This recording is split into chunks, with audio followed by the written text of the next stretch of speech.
the best of us, hopefully, when we're paying full attention, when we're actively engaged in producing great results.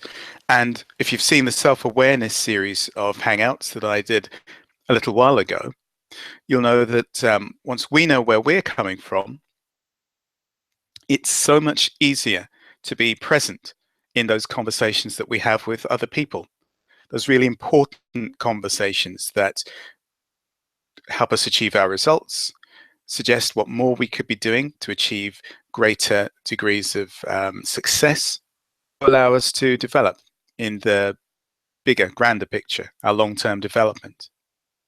So what we're going to do is just spend about 25 minutes talking about some of the keys to empathy so that you can become a bit more of an expert in empathy, and that will help you achieve better results in the longer term. So, first principles, let's talk about communicating our understanding of other people. I suggested a short while ago that there are a range of people into whose lives you feature every day. You drop into their lives as you wake up and you're running around the household getting ready to get to work. Once you get to work, you're in collaboration with people. That might not be the case that you're in a standard or a standing team. It might be a project team that's come together for a particular activity. Or if you're a small group of people, you might get in the services of external marketing people, finance people, project developers, whatever it is. So there's lots of influencing, lots of collaboration, lots of folks with whom you're not familiar, but with whom you need to find some common ground so that you can understand what motivates them, inspires them, how you could offer them a little bit more, frankly, to get them even more engaged in this enterprise that you're jointly trying to achieve. And then beyond that, you've got the people for whom you deliver. Now, obviously, there's so many different levels of delivery and so many different clients or customers or stakeholders or end users or service users, whatever your language is, let's go with that. So the people whom you serve, let's call them that. Wouldn't it be great to be able to produce your best work effortlessly so that there's this simple flow between the skills you have, the context in which you're working, the people with whom you're collaborating, and the folks that you serve ultimately? And I think, as I was saying, it's the empathy that you can bring to those different relationships, whether they're long-term, well-established relationships or new and temporary ones. It's the empathy which I think makes so much of a difference. For instance, let's give you a for instance so we can just make this a little bit more concrete. I remember working in one team where the boss was very clearly in charge, and their approach to that big relationship was command and control. It wasn't so much consensual and finding out where people were coming from as individuals, etc. It was bosses speaking, now go off and do. And I was in a sort of a project meeting, a review meeting around the table, and the boss was having some kind of a bad day or whatever it was. One of my colleagues asked a question, and the reply from the boss was just completely sarcastic and scathing and very, very, yeah, it sort of undermined my colleague in front of everyone else. And I'm sure I wasn't the only one sitting around the table thinking, well, I'm glad that wasn't me in the crosshairs just then. But my colleague, who was a very sort of seasoned fella, and he knew exactly what he was about, his self-awareness, in other words, was pretty high, as was his self-esteem. I could see him I could see the wheels turning. I could see him sort of making a little bit of a marginal note on his paperwork and stuff. And then the meeting concluded. And I saw him go away and just sort of gather his thoughts or whatever, and just very quietly go to the boss, who was now in the open plan doing something, and just said, essentially, can I have a quick word? And they went off to a meeting room that was unoccupied. And I suppose it was a free and frank exchange of views that was held, because at the end of the 10-minute or so conversation, My colleague came out, bit of a smile on his face, and just resumed work, and that was it. Nothing more needed to be said. But afterwards, I asked him what had gone on in that room. And essentially, what he'd done, because he had strong self esteem, because he was very self aware, he just said, in words of one syllable, uh, I want to work in a team which is cohesive. I don't know what was going on for you, big boss, when you spoke to me as you did in front of everyone, but it didn't help team cohesion, didn't help my productivity, didn't help me feel part of this whole uh, enterprise that we're trying to achieve, this project that we're trying to move forward. So it would be great if we didn't have that sort of situation arise again. And if there's anything that I can do to help the relationship between us and move the project forward and achieve team cohesion, engagement, and productivity, please tell me, because that's the way that I want to approach it. And I thought that was genius. That was an absolute genius move, because what my colleague was doing was showing a real strong sense of empathy, being frankly quite rude to him in public for whatever reason. So he recognized, well, there's sort of several layers to what he was recognizing.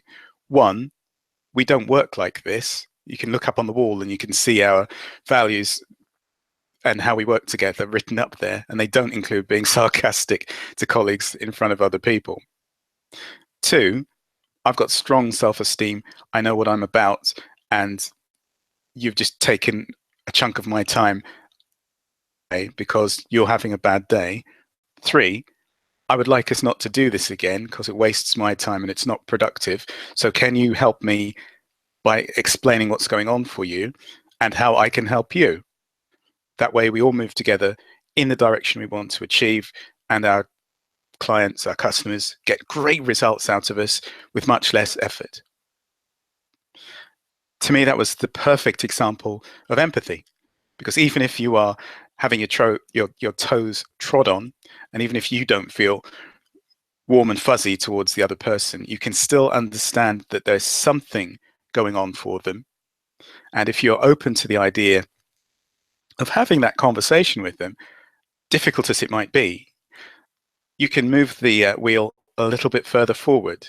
It recognizes that you've had your toes trod on, exactly how you want to continue working, but you're suggesting constructively something better, something that returns your efforts to flow and just stops that territory which is about disruption and grief and unpleasantness, because it doesn't need to feature in this working relationship.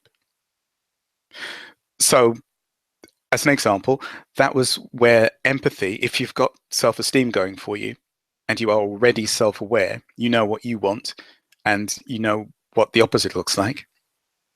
If you've got all of those elements in play, I think you're able to move things further forward and bring a situation that's kind of out of harmony and in that sort of disharmony, becoming unproductive. You can bring it back into productivity, into good service, into just feeling a lot better. So your day gets better and your results get better too. Now, there are limits, of course, to the degree to which you can dive into somebody else's world through the empathy or through the rapport that you're building up. Because in the example I've just given, Big Boss was having a bad day. Who knows what had happened at home? Perhaps they had some bad news about the bigger picture in which the organization was working. You can't know what's going on in somebody else's head. You can maybe make some sort of educated guess, but they're better off saying what's occurring in a way that is open and honest and reliable. If they can't do that, if they, for whatever reason, feel that they are not able to bring those truths or that series of stories to the table, then you're kind of in the dark. So there's a limit to how deeply you can dive into somebody else's world. You can share it. You can say, yeah, I know that this might be bad timing, or there's other stuff going on. Would you like to tell me about it? But if you get completely immersed in it, somebody else's drama, somebody else's trauma, or what have you, it can take you further away from the thing that you want to achieve. Obviously, if you're a skilled counselor or therapist or somebody else with a background of being able to help and resolve somebody else with their problems, and you can do that in a dispassionate way, you don't invest your own emotional energies into it because that can be draining. If you're someone like that, of course, you can choose to go deeper. But if you're a regular individual who's just trying to do the best that they can with what they've got in order to produce the client-pleasing results that you get paid for, well, then there are going to be obvious limits to the amount of time and energy and inner resources that you can devote to try and fix somebody else's situation. And this is going back to the previous Hangout series about self-awareness. You know where your boundaries lie. You know how much energy you can devote to others where it is not helping you achieve your goals and your own agenda. So as long as you're mindful of that, I think that you can certainly deploy those empathic tools in a way that is helpful in a given situation, but doesn't run down your batteries to the point where, at the end of the day, you've got nothing left. You've been very supportive, you've been an excellent colleague, but you've got nothing left in the tank for when you get home and your life kicks in, and your relationships and your family situation or the people around you, your community or whatever, they will want something from you and you can't meet those needs because there's nothing left. So what are some of the ways that you can respect your boundaries, but also work on that rapport, work on showing empathy? Well, a little while ago, I was talking about the sort of conversations that you can have and the frankness that you can bring to those conversations. To be said for, you might be familiar with the idea of asking open questions, for instance. I noticed that so-and-so was happening at the meeting, across as if you were slightly concerned about X. Do you want to tell me a bit about that? That's going to open the door to anxieties or things that you're not aware of, which Big Boss or whoever is bringing into play. And again, it shows that you're willing to listen, that you're open to the idea of change. You wouldn't ask those sorts of questions if you were set in your ways and stuck and quite rigid. But it also allows you to be clear about where you're coming from. Think about the assertive conversations you're probably used to having anyway, where you make clear where you're coming from. You also present your evidence about what's happened that's caused you to initiate the conversation in the first place. And then you talk about the change that you would like to see. Again, going back to the example I gave a few minutes ago about the tensions around the meeting table. What my colleague did was talk about the evidence of the sarcasm from the big boss, talk about his own feelings about how he wants it to work in line with the wall values and how we work together mission statement of the organization itself. And then he talked about the change that he would like to see, how he would very much like to see a better, more considerate tone to the conversation in the back and forth. No need for the sarcasm, in other words. You might even say that if you felt, but it's implicit if you bring it up in the bigger context that this is what happened. It made me, and I think we'd get more done if your approach was different, like that. How to put it? It's a very self-confident way of approaching things. You have to be prepared to have those conversations. And as I was saying, my colleague didn't jump straight into it at the end of the meeting by collaring the big boss and saying, "Oh, yeah, I want a word." He just sat quietly, gathering his thoughts for a few minutes, writing down a few bits and pieces on a bit of paper, which he took with him. Already centered, already self-aware, already had self-esteem pretty strongly evident in his nature anyway. It was just an extension of how he was in the world conversation. And I was thinking also, of course, about what might have happened had he not done that. Outcomes of sitting on feelings when an empathic and honest conversation would clear the air.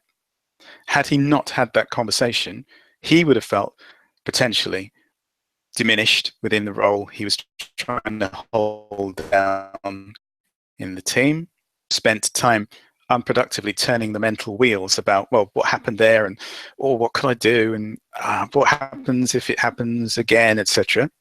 All the time he's turning the wheels, he's not going out and producing his best work. He can't do. Otherwise occupied, his thoughts stuff where they could be innovating, creating, connecting, just being entrepreneurial, doing the things that essentially he's getting paid for. And equally, whilst he's doing all of the wheel turning, he's not having fun. It would be nice, wouldn't it, to go to work, connect with some great people, inspiring people, big boss included, and to serve your community, your clients, your customers. So let's start pulling all of this together then. Empathy then is present in all of your relationships, whether they're the relationships close to or further away. Communicating your understanding of somebody else's worldview is important for you and your well-being, as well as the productivity of the team or the collaboration in which you find yourself. And respecting the boundaries, respecting the borders of what you can do in a working day or in an ongoing series of collaborations in the team, etc. Very important, both in terms of the ease of the relationships that you're talking about, the way the work flows forward seamlessly without the resistance. What kind of mood are we in today? Do I have to watch myself when I say so and so? Is there a hidden agenda? What might it be? What might be going on? That's too much thought. That's just too much effort to put into a day that is better off spent, surely, using your skills, using your experience, using your ability to create new vital links to the outside world and get more done. So that at the end of the day, the people you serve get a better quality of output. So, as I say, it's quite a complex prospect, especially if you haven't started, or if empathy isn't what you're used to doing. People, let's be honest, are kind of old school. Their approach to leading or running a project, etc., is very much straight down the line, command and control. I'm the big boss, and I'm going to tell you, and you what you're doing. Go off and do it. I don't know if you've ever been in a relationship of any description that is like that, where there is a lot of control being exercised. But I'd suggest the greater the degree of control being exercised, the smaller the degree of empathy. Because empathy is about give and take.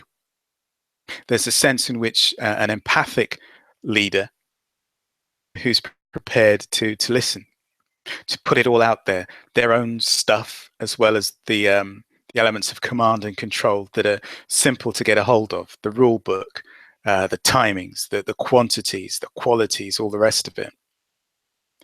All of which are important, of course. In a project, you need to know what's happening and when and to what standards and in what quantity, etc. Of course you do. But equally, in a relationship, surely you need to bring a bit of humility and rapport and empathy to the fore so that you don't pretend to be the big I am. You don't have all of the answers. You don't even know what all of the questions might be necessarily, but you're more than willing to say, well, this is what's my experience. This is my insight. This is what I think. And then be open to listening to an alternative, a different point of view. If you've ever worked for someone who's got those leadership traits at their fingertips and is confident as well as skilled, you'll know that they have empathy, that they can achieve rapport very quickly because it's not about them at the end of the day. They can come into a meeting and they'll be there and they'll be able to direct the flow of the conversation, take the agenda and make sure it's fully accomplished. Like presiding over the whole thing, and people won't be sitting around the table holding their breath, waiting to see which way the wind blows because the leader's a bit touchy or prone to if the going gets tough, or bang the table, or any of those behaviors that you might also have seen. And you might think, well, I'm not sure that's leadership. Be, of course, characterized as one kind of leadership, the one where it's the big, strong, dominant alpha, and they're the one who creates the atmosphere around the table, can put the fear of God into the people sitting at that table. Also be like an oppressive presence in the line of the team when they go out of the room and they carry on with their work. I've seen it done in that way. I'm thinking that because the empathy simply isn't there, it's not going to inspire people to create their best results, to be their best selves as team members, or people working together collaboratively to come up with some new ideas and some new solutions. I don't see how it can be, because empathy is at the heart of any relationship that's got a future. You might, by banging on the table and being the big I am, the alpha in the room, you might instill the fear of God into people, thinking those people are going to go out of that room, sit down with a blank piece of paper or with a spreadsheet or with a design package open and come up with some really killer innovative solution to the problem that's come up, or the brief that the client has presented, because they're busy still reliving that conversation that they had a few minutes ago, the way that they were shouted at, the way that they were spoken to, the way that that interaction made them feel.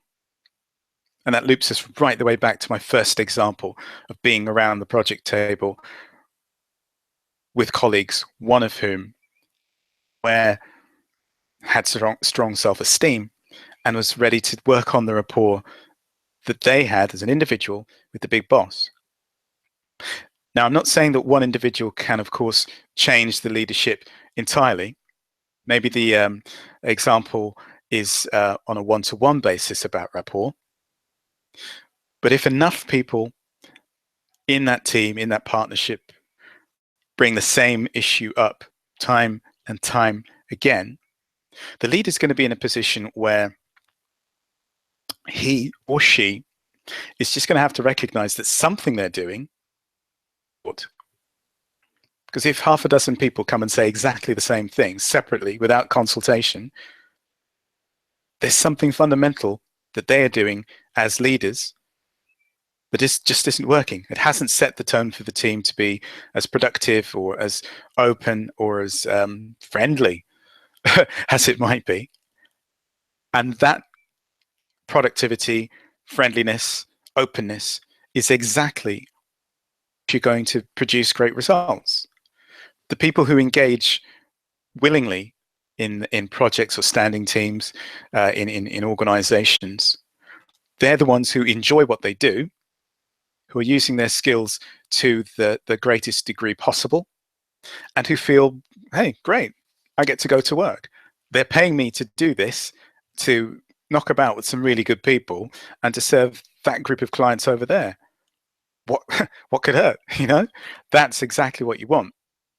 And it's the empathy and the degree of expertise where that empathy is being deployed that makes so much of a difference. Excuse me. So let's just pull this all together. Started by recognizing, of course, that it's about communication, and empathy and rapport have a relationship to one another. Recognize that openness is the thread that runs right the way through rapport, empathy, making these relationships work, etc. So it's no good sitting there steaming with steam coming out of your ears, or holding on to the feelings of why did so and so say that cutting remark in the meeting. No good. If you've got self-awareness going on, if you can use your self-esteem in a positive and constructive way, being assertive in other words, then you're able to move the wheel forward a little bit, using empathy and rapport to just understand a little bit better what's going on in the team, especially with the people who are in a position to supervise or direct or lead. And then by choosing your words carefully and sharing your vision of how things could work better, you're able to, as I say, push things further forward in the direction you want to go so that they flow rather than feel uncomfortable or unproductive, or like there isn't a flow there at all where there should be. And in doing all of that, of course, you're respecting as well as protecting your own boundaries. You're not there to solve the problems of the universe. You're not there to make the other person feel better about whatever's going on in their life. If they're choosing to bring it into the situation where you're part of the collaboration, part of the partnership, what you can affect, of course, by communicating openly, by sharing your views and solutions, is the climate in which you work. Hopefully for the better, of course, so that you don't have the negative experience, or the you don't feel there's the need to do that sort of empathic work yourself. Unless you are the leader of the organization, the leader of the team, you're not the one driving the empathy wheel forward. It's for somebody else to do that, because that's one of the skills that they bring or should bring to the team or the collaboration. If they haven't got that quite right yet, or they don't understand that it's probably going to be necessary and helpful for them to grow those skills, your feedback is going to be instrumental. Because as long as you are fair and consistent in giving the feedback, they're going to be getting the same message time and time again from you and from others if they are in a similar position to give it. I need to be a little bit more understanding. I need to listen as well as speak. Command and control, yeah, it kind of works, but there's something that works a bit better. And it's based on rapport, it's based on empathy, it's based on us all working together for the thing that we want to achieve. So here we are, half an hour, and it's gone by really quickly. Hopefully you've been writing this down. If you haven't, replay it and pick out the phrases, the strategies, the tips and techniques that work for you and can be applied going forward, because it's the application that makes so much of a difference, and it will improve the quality of your outputs as well as the climate in which you're working or collaborating or partnering. And in saying that you improve that climate, I think there's a couple of things I wanted to touch on just in closing, as a way of teeing up the second part of this two-part empathy-based Hangout series. As you're building these stronger connections, you're also, the strength of them is getting greater, but also the depth. That's something that you can't help but add to and add value to, because the more you're revealing of yourself at work, the more authentic you're seeming. Authenticity is a subject I'm going to come back to in another Hangout series. But the more present you are being, and the more open and honest and authentic you're being, the greater your chances of engaging successfully with the work that you're doing. Because your skills, your talents, your aspiration, your goals, you are showing up every day and offering the really good stuff to your colleagues and to your clients too. That helps, of course, widen your reach. The more you put yourself out there, the greater the points of contact are that you're achieving the partnership, but further afield. Everybody closer to your organization or your team is just seeing you a little bit more three-dimensionally, detail, They know a little bit more about you, what you're capable of, what you consistently deliver on, and your aspirations and your goals too. That stuff's gold dust. It's so attractive because people will be looking for something a little bit more down the road, and then they know you. They know you, exactly who you are, what you're about. No flannel, no bigging yourself up. This is just you showing up, being present, being consistent. You've got the self-awareness thing going on. You've developed those rich, rewarding, empathic relationships too. The authenticity's kicked in. Gold dust, as I say, it's very attractive. It's very much what people are looking for, that three-dimensional quality, because they know that there's substance to you. You're not just a front. There's plenty of other stuff that you've got on the go as well, any of which is going to be any facet of which is going to be useful to them down the road. So your immediate clients are going to be satisfied with what you're doing. You yourself are engaged, and other people in your world, other people in your tribe or community, other of your stakeholders will just say, oh yeah, I like that. I see what's going on over there.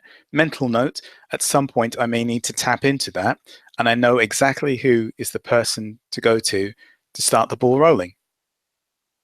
And that will be you. That places you in a very strong position, I'd suggest, as somebody who's the go-to, not the gopher, not the person who's put upon and pulled in a dozen different directions, because you've got your self-awareness and you've got your self-esteem and you've got your boundaries going for you.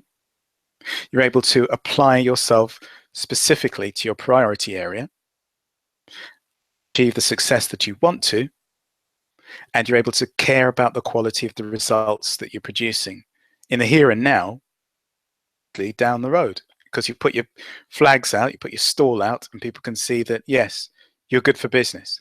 And that's the important thing to take away from this session. So thank you very much for listening. As I say, take the time to review again, pick up the key phrases and tips and techniques that you can use.